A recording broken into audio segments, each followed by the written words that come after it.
sakit ya. Jadi saya dokter konsultan di bidang kelainan darah dan kanker. Jadi jangan ketemu saya teman-teman di rumah sakit ya. Mohon maaf ya, kalau ketemu saya mungkin penyakitnya teman-teman udah agak berat ya. Leukemia, kanker darah, dan udah macam-macam ya. Jangan ketemu saya di rumah saya, ketemunya di sini boleh ya. Ketemunya di sini jauh lebih bagus ya. Jadi saya bekerja di beberapa rumah sakit, ya, konsultan di bidang kelainan darah dan kanker. Jadi pasien saya adalah penyakit kanker semua ya, kanker pankreas, macam-macam kankernya ya. Dan saya pekerjaan ini adalah pekerjaan yang sangat berat ya. Jadi ya kalau teman-teman tahu kan nasabahnya banyak yang kanker, klip, sakit kutis itu pasti banyak ya.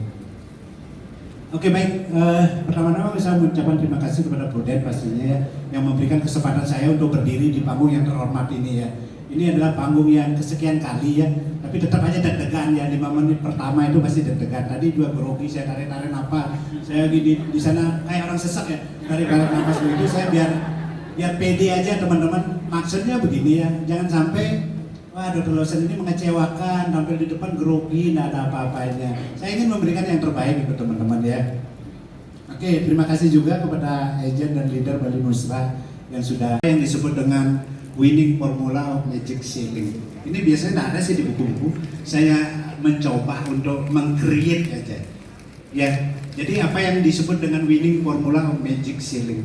Jadi apa yang terjadi dengan kita orang sukses itu kalau dipolakan itu kurang lebih seperti ini saya lihat. Ya mungkin teman-teman nanti kalau mau ditambah boleh ya, biar kayak gerigi itu boleh ya, biar banyak ya. Nah, kalau saya ketemunya mungkin 8 geriginya, kalau teman-teman nanti geriginya kayak apa itu ya, kayak gear sepeda motor gitu ya. Yang pertama adalah 5 prinsip dasar mewujudkan impian. Ada itu bukunya. Itu isinya adalah 5 prinsip dasar itu adalah goal yang jelas, ada doa, ada visualisasi dan macam-macam. Kemudian yang kedua adalah tentang amal. Amal ini sudah diajarkan oleh setiap agama. Apa yang kita punya itu tidak kita 100% kita yang punya.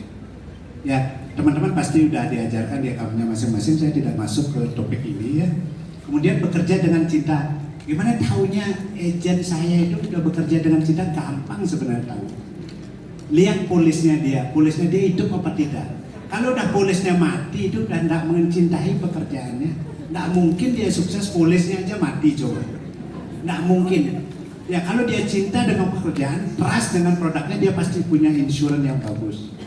Ya, nah itu caranya salah satu ya. Jadi kalau teman-teman misalnya yang belum punya polis, kalau misalnya mau jualan insurance itu paling tidak, oh saya punya loh, oh saya punya kartu hitam, kamu punya enggak? Paling tidak seperti itu. Ya, nah belajar, kemudian pasangan ini sesuatu yang saya amini ya, bekerja dengan pasangan itu sangat enak ya menurut saya ya. Jadi menurut teman-teman barangkali berbeda. Maksud saya adalah ketika kita punya pekerjaan yang kita bisa bagi 2 itu kan jauh lebih ringan. Waktu saya itu untuk prospek itu tidak banyak teman-teman ya. Saya dari pagi jam 6 pagi itu bangun ya, udah ke rumah sakit jam 6:30 paling telat. Saya udah harus ke rumah sakit memeriksa sekian banyak pasien ya. Kemarin juga ada teman, Pak Dokter mah gampang, kalau misalnya pasiennya masuk sebelum tanda tangan jangan keluar. Kalau udah tanda tangan baru boleh keluar gitu.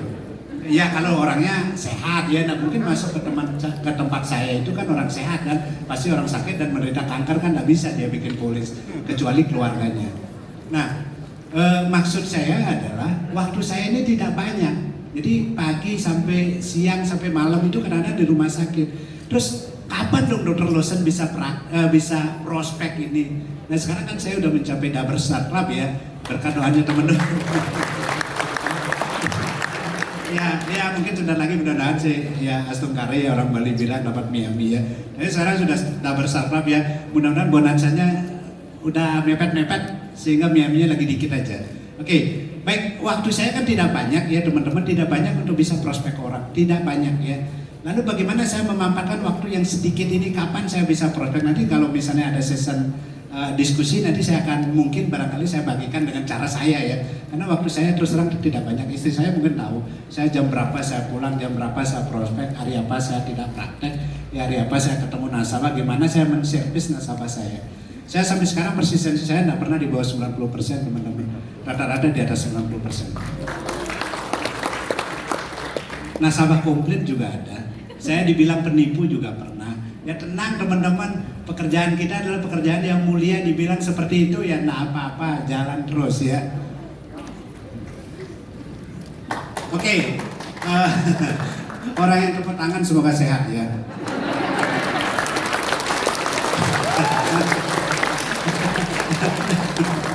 Terima kasih banyak.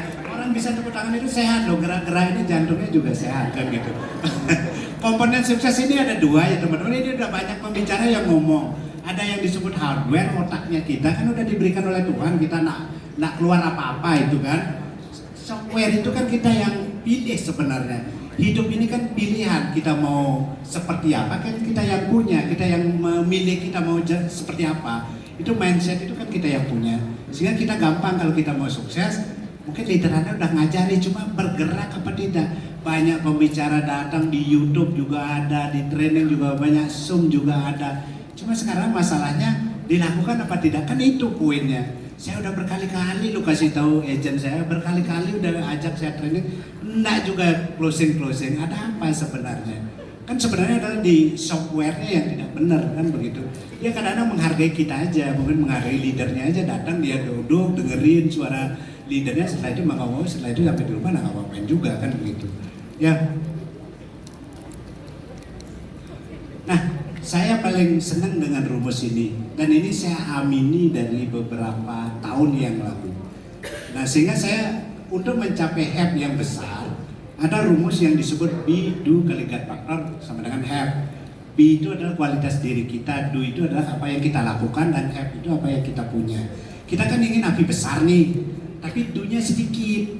Artinya do-nya dikit aja, santai-santai aja, prospeknya juga enggak banyak, tapi have-nya biar besar. Oh, carilah big kiss kan begitu. Nah, lalu untuk dapat big kiss itu gimana caranya? Caranya adalah kita harus berkumpul atau bergaul dengan orang-orang yang punya uang. Nah mungkin dong kita bergaul dengan orang yang penghasilan 5 juta, 10 juta itu dapat big kiss, nah mungkin.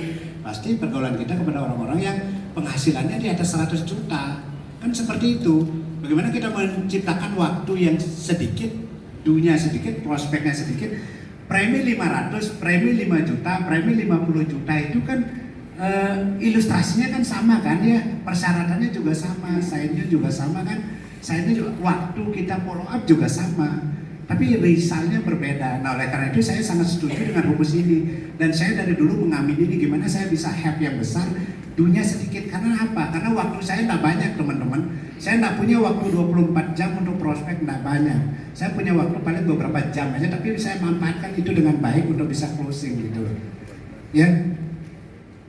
Nah ini contoh ya. Contoh ini. Bagaimana saya bikin 10 have, ya punya 10 have, tapi do-nya dan tengah-tengah ini do ya, ini sayang ya, ini pointernya nggak kelihatan. Nah, ini do-nya ini 10 ini, kalau saya mau do-nya yang di tengah-tengah ini 1, B-nya kan harus 10 untuk dapat 10 have gitu loh. Jadi bagaimana saya menggunakan waktu saya yang singkat ini dengan melakukan aktivitas sedikit punya have yang besar. Nah itu yang saya lakukan teman-teman, sehingga bagaimana kita memiliki waktu yang efisien untuk closing dengan nasabah. Ya, tapi kalau teman-teman punya do-nya 1, B-nya 1 atau kualitas dirinya 1, kemudian do-nya 10, nggak apa-apa juga. Saya juga pemula juga begitu kok, preminya 500, preminya 300 waktu itu yang paling kecil. Sekarang 100.000 pun juga nggak apa-apa, itu kan bisa untuk latihan kita.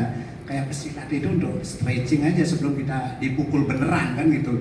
Kan kita ketemu nasabah kan bisa dipukul beneran, kita kan bisa KO kita kan. KO dalam artian tidak datang-datang lagi untuk training ya, muntaper ya, mundur dan berberita.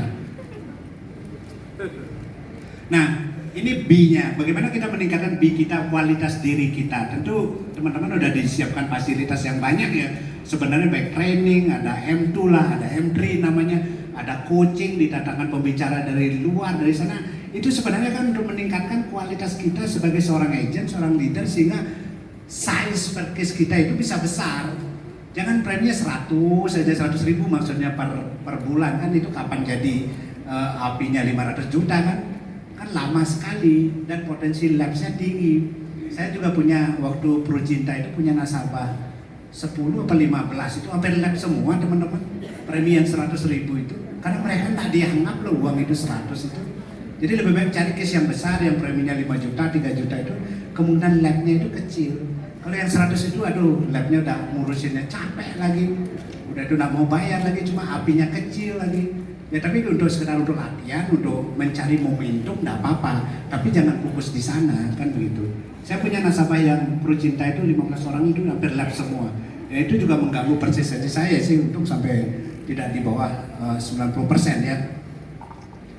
Nah, kalau dunia itu apa? Bagi seorang agent ya tentu tadi Pak Raymond juga udah menyampaikan prospek lah setiap hari berapa. Kalau Dr. Lawson setiap hari prospeknya berapa ya? Nah itu nanti pertanyaan yang mungkin akan saya jawab ya. Kalau seorang leader ya tentu rekrut ya. Ya jadi dunia itu adalah aktivitas kita sebagai seorang leader maupun seorang agent. Kan itu.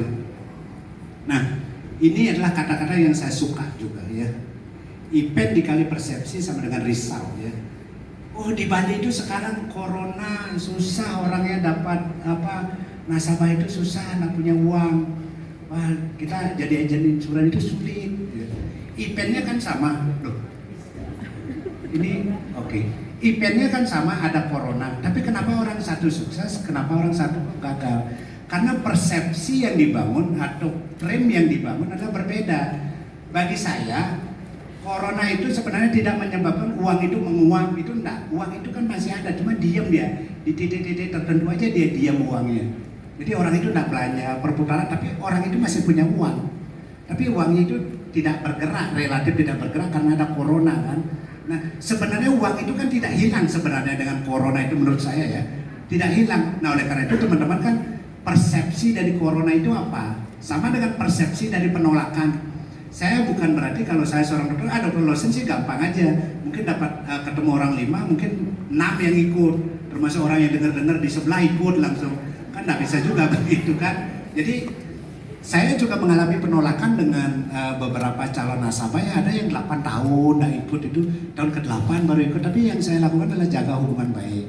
Ya, jadi ada nasabah saya yang 8 tahun nggak ikut. Wah saya percaya dengan asuransi luar negeri Pak Dokter, asuransi di Indonesia ini kurang bagus, saya kurang begitu suka. Kalau saya asuransi di luar negeri, saya kalau sakit langsung dijemput oleh pesawat, langsung diantar saya ke Singapura. Tapi saya melongo, itu asuransi apa ya bisa seperti itu ya. Jadi langsung dijemput pesawat, langsung dibawa ke Singapura dan itu gratis katanya. Oke, saya dengerin aja asuransinya apa, saya juga tidak tahu. Nah, singkat cerita adalah suatu momen yang menyebabkan dia itu trust dengan insuran Indonesia. Ada temannya dia mengambil polis yang sama di tempat yang sama, teman baiknya dia menderita kanker kan, dirawatlah di suatu rumah sakit. Nah apa yang terjadi waktu itu? Jadi statementnya dia bahwa nanti saya dijemput pesawat ini. Jadi tidak semua orang itu serta-merta bisa diangkut oleh pesawat, tidak bisa. Kadang-kadang kan ada orang yang tidak layak naik pesawat kan. Karena kondisinya misalnya sesek lah, kemudian tensinya udah tidak bagus lah, kan bisa mati di jalan, pesawat kan nggak mau. Nah jadi temannya dia itu tidak bisa diangkut dan akhirnya meninggal di rumah sakit di Denpasar itu dan tidak bisa terklaim loh di Denpasar itu. Kenapa? Karena insurannya itu tidak ada perwakilannya di Indonesia. Nah di sana baru saya dapat momen ke dia lagi, akhirnya saya deketin lagi, akhirnya dia ikut. Ya. Nggak besar juga sih preminya, cuma 20 juta sebulan kan lumayan ya. Sampai sekarang masih impos loh polisnya, rajin sekali bayar orang itu. 20 juta sebulan. Saya 8 tahun saya menunggu. Cari momen yang tepat. Saya bilang juga sama ibu, Bu, kalau rumah kebakaran itu nggak mungkin orang dari Singapura membawa air untuk bantu rumahnya seseorang yang kebakaran. Pasti tetangga, ibu panggil-panggil teriak-teriak tetangga untuk bantu, untuk memadamkan api. Nggak mungkin orang Singapura datang. Akhirnya dia ikut 20 juta. Kenapa? Karena ada kejadian itu. Saya pertama melongo bener. Ini asuransi apa kok bisa begini ya? Masa begitu sakit karena dijemput dengan pesawat dibawa ke sana. Ini asuransi apa ya? Bener ini asuransinya seperti ini. Kadang-kadang kan dia apa yang dia dengar dari agennya mungkin kan tidak demikian ketentuan di polisnya ya. Nah kembali lagi kepada tag ini adalah event persepsi sama dengan result. Saya banyak mengalami penolakan ya teman-teman yang tidak berdiri tadi, yang waktu dibilang siapa yang mau ke New York tidak mau berdiri, takut nanti kalau saya berdiri nggak capek, malu. Wajar teman-teman seperti itu. Nanti kalau misalnya saya orang sekarang produksi baru cuma 30 juta api misalnya seperti itu, malu, masih jauh sekali. Nah IPN-nya sama, artinya nasabah itu tidak di luaran sana kan nasabah banyak menolak ya. Artinya kalau kita prospek 10 kan paling yang ikut 2 atau 3 kan, 7 menolak kan. Nah sekarang persepsi yang kita bangun atas penolakan itu apa? Nah ada agent baru ketika ketemu dengan calon nasabah menolak. Kemudian dia berpersepsi, aduh ini pekerjaan ini tidak cocok bagi saya. Saya udah melakukan prospek 5 orang ditolak semua. Jadi sulit ini mencari uang di sini. Udah deh saya pilih pekerjaan lain. Nah persepsi yang dia bangun adalah, oh pekerjaan ini sulit, pekerjaan ini adalah banyak penolakan, pekerjaan ini membuat saya sakit hati. Nah akhirnya apa? Akhirnya tidak terjadi apa-apa kan? Nah kalau saya misalnya ada orang menolak, tidak apa-apa dia menolak, itu haknya dia. Berarti apa yang saya perbaiki? Berarti cara presentasi saya mungkin tidak pas, mungkin momennya tidak pas, mungkin dia waktu itu memang belum ada uang, mungkin dia waktu itu masih bayaran macam-macam. Kan beda persepsi, beda hasil. IPN-nya sama, nasabah menolak atau calon nasabah menolak. IPN-nya kan sama tuh. Artinya orang itu IPN-nya artinya kejadiannya sama. Tapi persepsi yang kita pilih itu kan kita yang pilih. Kalau kita memilih bahwa agen asuransi ini memang susah ya, kita nggak cocok di bisnis ini, akhirnya ya nggak terjadi apa-apa juga. Nah, saya memilih seorang dokter, bagi saya itu ya, saya tidak kekurangan penghasilan sebenarnya sebagai seorang dokter ya teman-teman. Banyak orang bertanya, kok dokter Lawson mau ya, dulu ditunggu oleh dokter, ditunggu oleh pasien ya, begitu datang pasiennya udah banyak, nunggu sekarang ke rumah-rumah nawarin insuran ditolak lagi, kemudian digonggong anjingnya calon nasabah lagi kan, macam-macam, kemudian dicuekin lagi. Saya juga mengalami hal yang sama teman-teman. Jadi tidak serta-merta teman-teman berpikiran bahwa seorang dokter itu gampang, dia pasti dipercaya, dia pasti diterima, pasti orang mau tanda tangan. Tidak ya teman-teman. Nanti kalau saya lihat chatnya itu, saya tunjukin chatnya kepada teman-teman, teman-teman sebagian besar akan sembuh ya. Sembuh maksudnya gembira ya, melihat saya itu dibegitukan juga kan, sama dengan teman-teman gitu loh. Jadi tidak usah berkecil hati ya. Di bisnis ini memang itu konsekuensinya. Jadi kadang-kadang chatnya kita nggak dibalas, kadang-kadang ada orang yang yang telepon nggak diangkat teleponnya, tapi dia masih aktif gitu kan. Kalau kita kadang-kadang kirim WA itu kan tahu dia online, tapi WA-nya kita nggak dibalas kan, itu udah sering banget ya teman-teman. Nggak usah baperan kalau begitu. Nah sebenarnya gampang sekali kalau kita ingin tahu ya menjadi seorang agen asuransi itu seperti apa. Jawab dengan cepat di dalam satu kertas. Jawab sebisanya apa saja. Apa persepsi Anda sebagai seorang agen asuransi?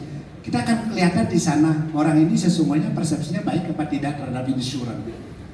Gampang cara tahu, jawab dengan cepat, jangan mikir. Orang kan taunya pikiran bawah sadarnya itu dengan cara seperti itu.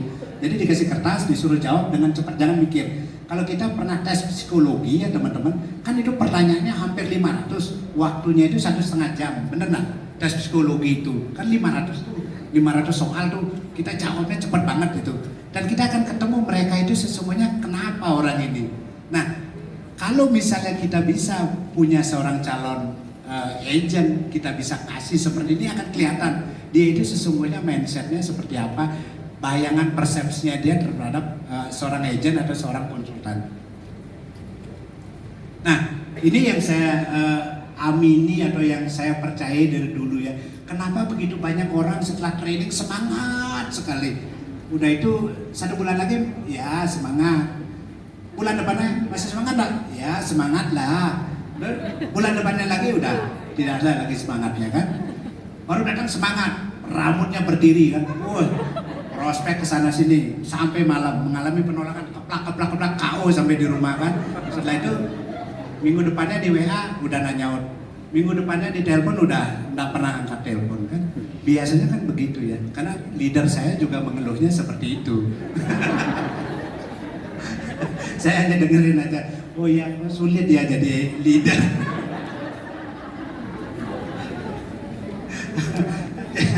Jadi 1 bulan pertama agennya itu semangat berapi-api, wah kesana kemari datang, semangatnya minta ampun luar biasa.